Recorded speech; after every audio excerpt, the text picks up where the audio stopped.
जय श्री कृष्ण। फरी एक नवी शॉर्टकट साथे 1/3 છે, 3/5 છે, 2/5 અને 2/3 પ્રાપ્તાંકોનો મધ્યસ્થ પૂછ્યો છે। એક મધ્યક આવે છે, એક બહુલક આવે અને એક મધ્યસ્થ આવે છે। તો મધ્યસ્થ પૂછ્યો। મધ્યસ્થ શોધવા માટે સૌથી પહેલા આપેલા અવલોકનને ચડતા અથવા ઉતરતા ક્રમમાં ગોઠવવા પડે છે। તો અહીં આપણે 1/3 છે, 3/5 છે, 2/5 છે અને 2/3 છે। એનો અર્થ એ કે ચડતા ક્રમમાં ગોઠવવા આપણે ખબર પડી કોની કિંમત ઓછી છે, કોની વધારે છે। તો આવું કરવા માટે આપણે શું કરશું, એક જ આંકડો 100 કરી દેશું, ઉપર 100 વડે ગુણી દેશો।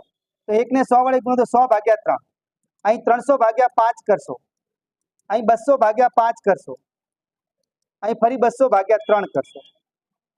અવલોકનને ચડતા ક્રમમાં અથવા ઉતરતા ક્રમમાં ગોઠવવા માટે આપણે ખબર હોવી જોઈએ કયો અવલોકન નાનો અને કયો અવલોકન મોટો। 100/3 ની કિંમત 33.33 આવે છે। 300/5 છે તો એનો મતલબ 60 થાય છે। 200/5 તો 40 આવે છે। 200/3 કરો તો 66.66 થાય। તો હવે ચડતા ક્રમમાં ગોઠવો સૌથી પહેલા નાનો અવલોકન આવે છે।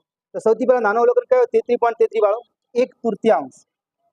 પછી આનાથી મોટો કોણ છે તો 40 વાળી રકમ 2/5। 40 થી મોટા પછી 60 વાળો છે તો 3/5 અને પછી જોવાનું સૌથી છેલ્લે 66.66 વાળો છે એટલે કે 2/3।